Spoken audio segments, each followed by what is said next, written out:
প্রিয় মা, কেমন আছো? অন্ধকার মাটির ঘরে।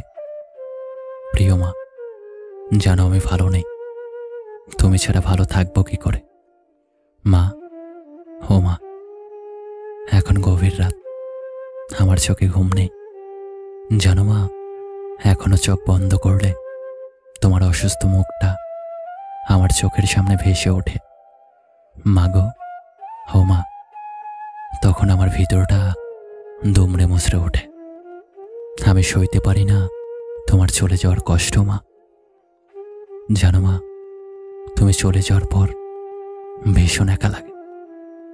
মা, কাউকে বলতে পারি না আমার মনের কষ্টগুলো। জানো মা, আমি এখনো তোমাকে মিস করি। মা, ও মা, আজ 2টা বছর হলো তুমি আমার থেকে বিদায় নিয়ে চলে গেছো। আর কখনো ফিরে আসোনি, আর আসবেও না।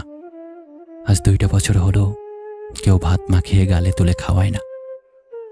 আজ অনেক দিন হলো কেউ আমাকে বলে না, বাবা অনেক সকাল হয়েছে, এখন ওর নাস্তা করবে। দুপুরে কেউ বলে না, গোসল করে খেয়ে নে। মা, ও মা, তোমার মতো করে কেউ আমাকে ভালোবাসে না। জানো মা, তুমি চলে যাওয়ার পর পৃথিবীর রং বদলে গেছে। তুমি চলে যাওয়ার পর এই নিষ্ঠুর পৃথিবীর মানুষগুলো অবহেলা অপমান ছাড়া কিছুই দেয়নি। সবাই স্বার্থের জন্য কাছে এসে ভালোবাসার নামে অভিনয় করেছে, প্রয়োজন শেষে ছুঁড়ে মারতে দ্বিধাবোধ করেনি। মা, আমাকে একা ফেলে চলে গেলে কেন? একটা বারের জন্য ফিরে আসো। আমি জানি মা, তুমি আর কখনো ফিরে আসবে না।